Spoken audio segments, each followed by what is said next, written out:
Voici une exploration de la leçon 26 du livre de philosophie spirituelle Un cours en miracles. Et voici la séance en quelques points. Point 1. Nos pensées d'attaque créent notre vulnérabilité. Point 2. Nous attaquons d'abord notre véritable identité en Christ. Point 3. Rien hors de l'esprit ne peut nous blesser. Et point 4. Le pardon restaure notre invulnérabilité naturelle. Ce sont uniquement les contributions qui nous soutiennent pour produire ces enseignements et ces vidéos. Si vous souhaitez nous soutenir, vous trouverez le lien dans la description de cette vidéo ou sur bernardgroom.com. Et voici, pour commencer, la leçon 26, mes pensées d'attaque attaquent mon invulnérabilité. On peut facilement sous-estimer l'importance de cette leçon, mais elle est incroyablement puissante. Qui ne voudrait pas mettre de côté pour toujours tout sentiment de danger et de peur? C'est la promesse de cette leçon, au moins cela c'est le début de ce processus de pouvoir mettre de côté tout danger, ce sentiment de danger et de peur. Nous savons tous ce que c'est de ressentir la vulnérabilité. Nous aimerions tous avoir un sentiment de sécurité dans ce monde. Cette leçon parle de comment l'atteindre, mais sa méthode est bien différente de ce que nous aurions pu imaginer. Nous pensons, je peux vous poser la question tout d'abord, quand nous parlons de nous mettre en sécurité, quand nous parlons de réduire notre sentiment de vulnérabilité, vous pensez tout de suite à quoi? Si on vous disait, tiens, on va vous apprendre à réduire votre sentiment d'insécurité dans ce monde, vous penserez immédiatement à quoi? Donc, je vous laisse quelques secondes juste pour réfléchir très généralement à cette question. Vous n'avez pas besoin de répondre dans le fil de chat, sauf si vous avez très envie. C'est juste pour nous mettre dans le bain, dans l'optique de cette leçon, parce qu'il nous donne des informations, des idées ici assez révolutionnaires. Et encore, si nous ne faisons pas attention, nous allons planer un peu dessus sur ces idées puissantes, en les acceptant, mais sans vraiment nous interrogeant dessus. Quand nous parlons de vulnérabilité, invulnérabilité, nous n'avons pas l'habitude de penser comme notre guide dans cette leçon va nous parler maintenant. Nous avons déjà une idée prédéterminée de ce que c'est, les questions d'être invulnérable, les questions de vulnérabilité, les questions de sécurité et d'insécurité. Donc, nous pensons, j'imagine tous immédiatement que la façon dont nous allons nous protéger, c'est de nous mettre hors de danger dans ce monde. C'est-à-dire de nous protéger des différentes menaces ou des différents événements malheureux qui pourraient advenir dans ce monde. Cela n'est pas l'idée dont Jésus va parler ce soir. Il va parler de toute autre chose. Il va dire il va nous donner la vraie cause de ce sentiment de vulnérabilité, et ce n'est pas le monde. Ce n'est pas le monde qui nous procure ce sentiment de vulnérabilité. Le scoop ou la révélation de cette leçon, c'est que ce sont nos propres pensées contre nous-mêmes qui nous font mal et qui nous mettent dans cette optique de sensibilité et de vulnérabilité et de peur. Cela ne veut pas dire, et ça c'est un genre de parenthèse importante, cela ne veut pas dire qu'il n'y a pas de situations qui ne sont pas dangereuses dans ce monde, que nous devons éviter. Cela veut dire que ces situations ne sont pas responsables pour le sentiment de danger, le sentiment de peur et de vulnérabilité. Ces situations peuvent être effectivement un genre de menace pour notre corps, pour le corps d'autres personnes. Mais ces menaces n'expliquent pas le ressenti, le sentiment de peur. Nous parlons de deux choses différentes ici, comme nous avons l'habitude de faire dans ce livre d'exercices et dans les enseignements du cours en général, c'est faire une distinction entre la forme de ce qui est en train de se passer et le fond, ce que nous pensons de ce qui est en train de se passer. Alors, donc, gardons ça en perspective. Cela ne veut pas dire que nous allons arrêter de fermer notre maison à clé ou fermer notre voiture à clé puisque nous craignons rien, puisque nous nous sentons en sécurité, puisque nous avons bien appris nos leçons. Non, nous faisons ce que les gens normaux faisons. Nous fermons notre maison à clé, nous continuons à payer nos redevances d'assurance, etc. Donc, nous lisons, ce sont nos pensées, nous allons apprendre que ce sont nos pensées d'attaque qui nous rendent vulnérables.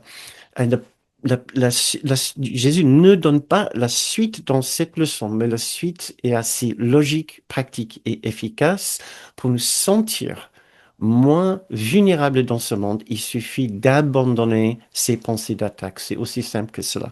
Et ce processus d'abandonner ces pensées d'attaque s'appelle tout simplement, dans le langage du cours, le pardon.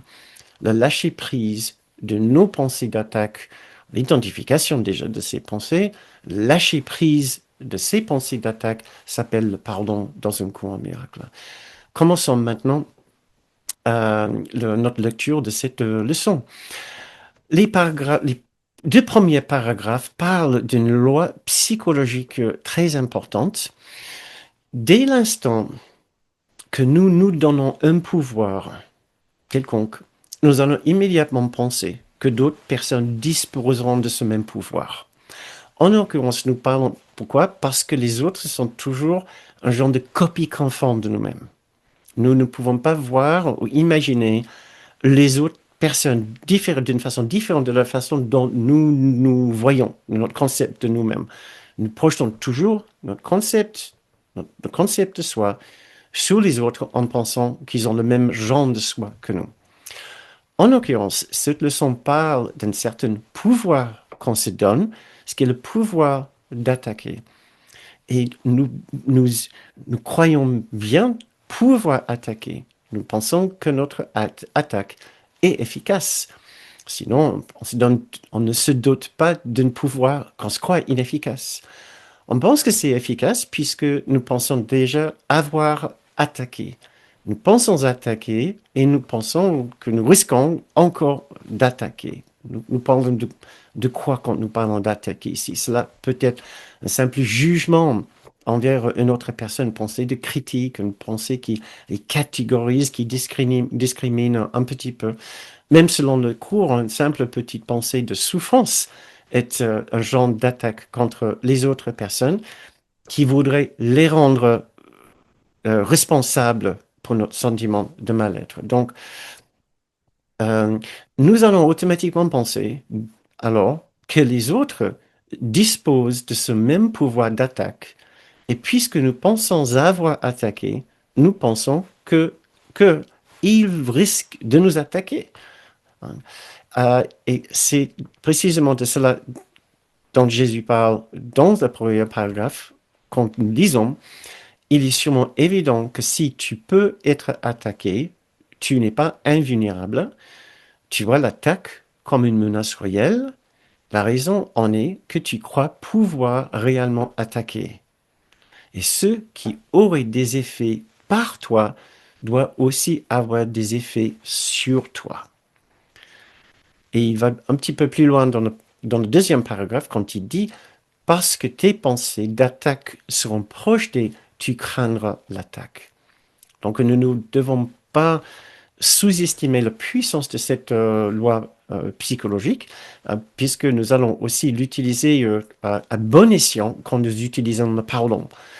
Quand nous pensons avoir pardonné, quand nous pensons que le pardon est dans notre cœur, nous allons commencer à penser que les autres peuvent aussi avoir des pensées de pardon et de douceur et de bienveillance à notre égard.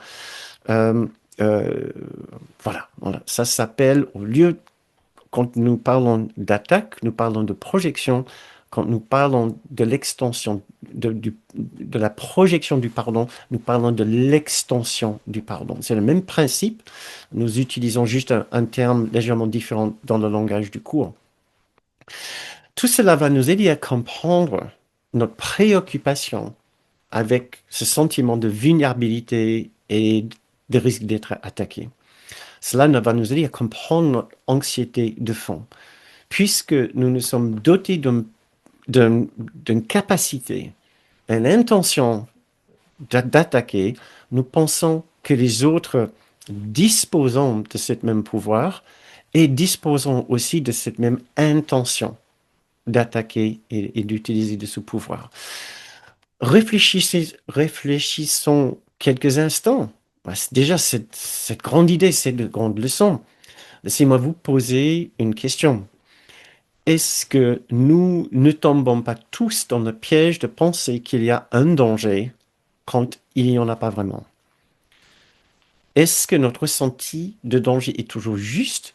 Parfois, est-ce que nous ne sommes pas un peu trop sensibles? Par exemple, qui n'a jamais cru que les autres étaient agressifs ou critiques envers eux, alors que, selon d'autres personnes, ils ne l'étaient pas vraiment? Donc, notre façon d'y penser, c'est avec cette question, qui a pris mal, comme une attaque, une remarque, quand l'autre personne avait sincèrement aucune intention d'être désobligeante. Donc, tout cela parle d'une sensibilité ou d'une perception qui n'est pas juste à dans une situation où nous nous sommes sentis attaqués, euh, et pourtant il n'y avait aucune véritable attaque. Nous avons perçu une attaque là où il n'y en avait pas. Donc, je vous invite à réfléchir légèrement à cette question. Et j'ai déjà ce que vous pouvez, je vous invite pour cet exercice, si vous le souhaitez, si vous voulez bien participer, à répondre dans le fil de chat. Effectivement, une personne dit, parfois mes interprétations m'amènent à surréagir. Encore une autre personne qui dit, idem que Virginie. Donc, pensez-y, je suis sûr que vous pouvez trouver un ou deux incidents où vous avez surréagi. Vous avez interprété quelque chose comme une critique, comme une attaque contre vous-même. Vous avez pris personnellement quelque chose qui ne l'était pas du tout intentionné. Oui, il y a une autre personne qui dit, ça m'arrive d'être très susceptible. Alors, qui aurait cru euh, que que ce sentiment de sensibilité, de susceptibilité vient du fait de notre investissement dans notre pouvoir d'attaque? Et par projection, nous pensons que les autres peuvent et vont utiliser ce pouvoir. Donc, encore une autre personne, oui, tout à fait, je me sens facilement attaqué. Encore une autre qui dit oui, mais de plus en plus rarement. Donc, ce que nous pouvons comprendre ici, c'est que effectivement, il y a quelque chose en nous qui fait en sorte que nous sommes parfois plus susceptibles et sensibles au regard, aux critiques, aux moindres choses, aux moindres comportements étranges ou différentes de la part d'autres personnes, là où il n'y a aucune mal souhaité de la part d'autres personnes. Cela parce que nous attribuons notre pouvoir et notre intention d'attaque aux autres personnes autour de nous. Mais continuons cette leçon ici. Juste une dernière remarque ici, c'est assez clair pour moi, lorsque je me sens attaqué, il y a quelque chose en moi que je refuse de voir. Encore un autre, je le fais souvent avec mon amoureux, qui est présent ce soir à la séance. Donc j'imagine qu'il y a un petit clin d'œil qui est en train de se passer entre deux personnes ici. Encore une personne qui dit ce matin avec mes garçons et tout à l'heure avec mon compagnon, j'ai mis ça sur le compte de la fatigue, mais j'ai réalisé après que c'était qu'une excuse. Très bien, merci. Merci pour cette honnêteté, cette franchise. Encore une autre personne, dernière personne. Susceptible serait synonyme d'identification à l'ego qui se sent blessé. Bah, continuons justement, Laurence. Merci, parce que nous allons bien éplucher le pourquoi et le comment de cette question. Nous lisons deux choses très surprenantes dans le paragraphe 3. Nous avons toujours cru que notre sentiment de vulnérabilité venait des pensées d'attaque des autres, d'autres personnes. Nous avons été susceptibles, sensibles aux pensées d'attaque venant d'autres personnes. Nous apprenons ici que ce ne sont pas les pensées d'attaque des autres qui nous gênent. Ils peuvent nous agresser, ils peuvent nous juger, mais ce n'est pas ça qui nous gêne fondamentalement.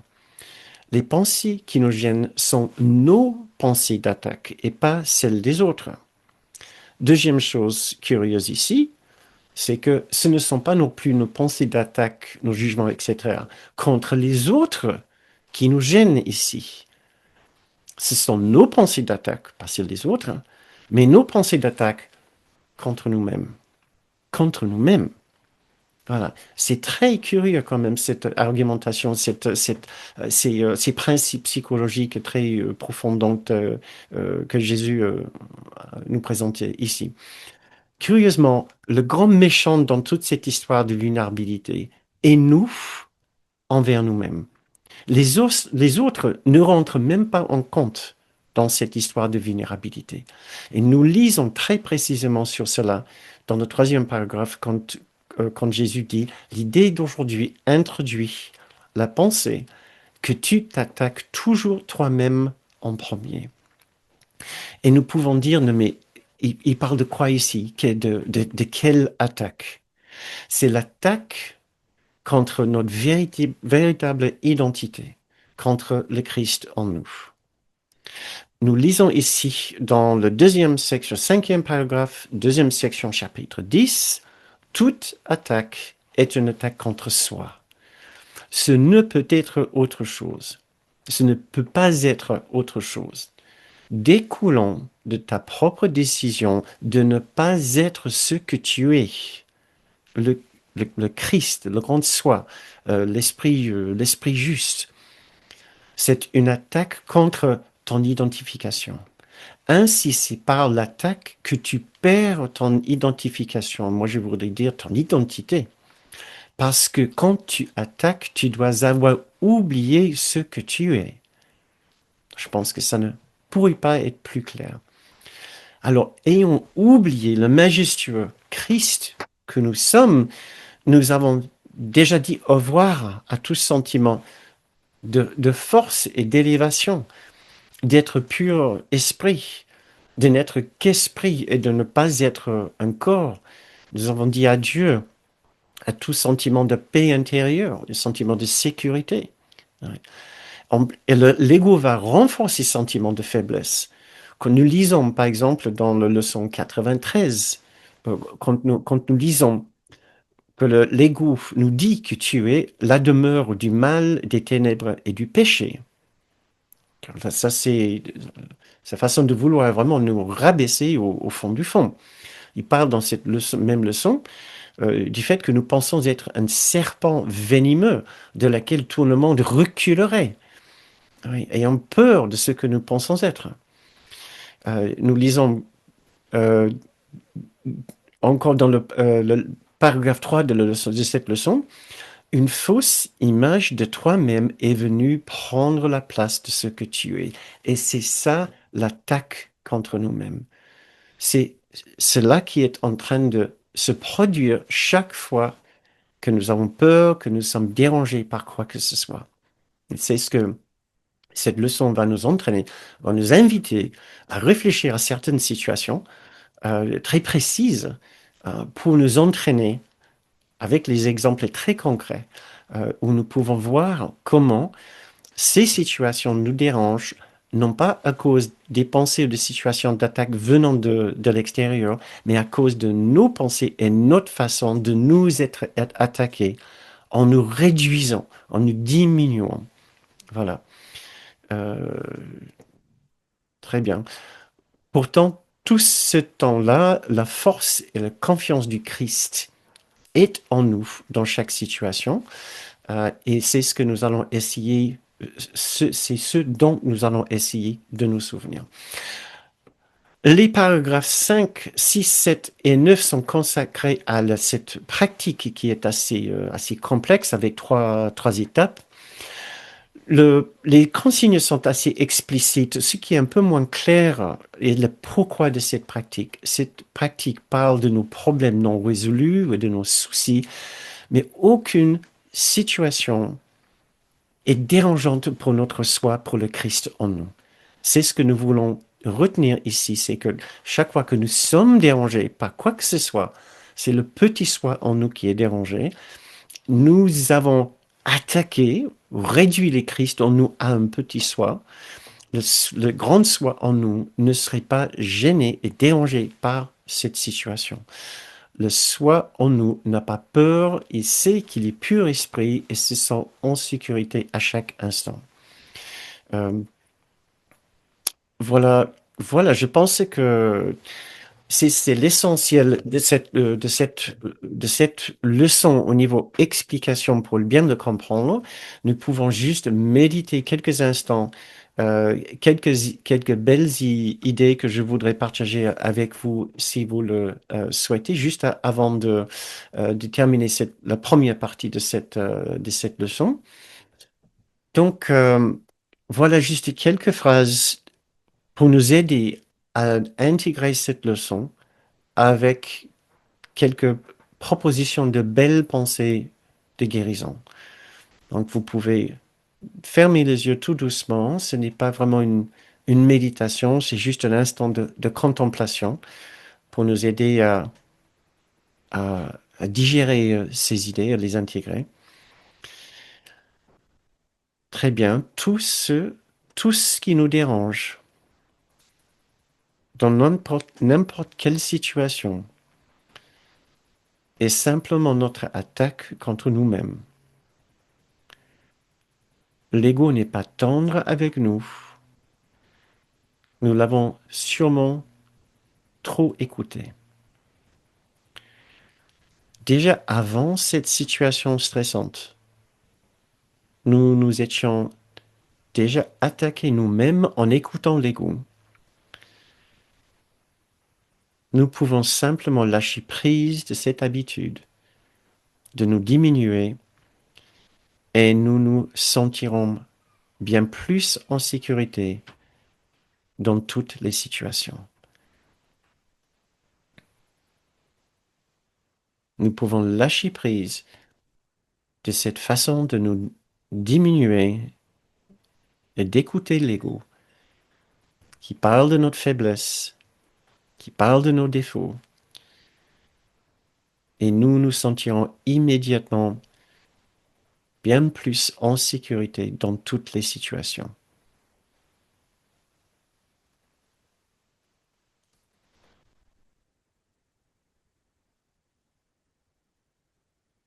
Très bien. Je pense que ça c'est déjà très bien pour une première pratique de cette leçon. Maintenant, je voulais parler quelques minutes aux étudiants qui ont déjà fait cette leçon pour la première fois, qui sont peut-être sur le deuxième ou troisième pratique lecture de cette leçon.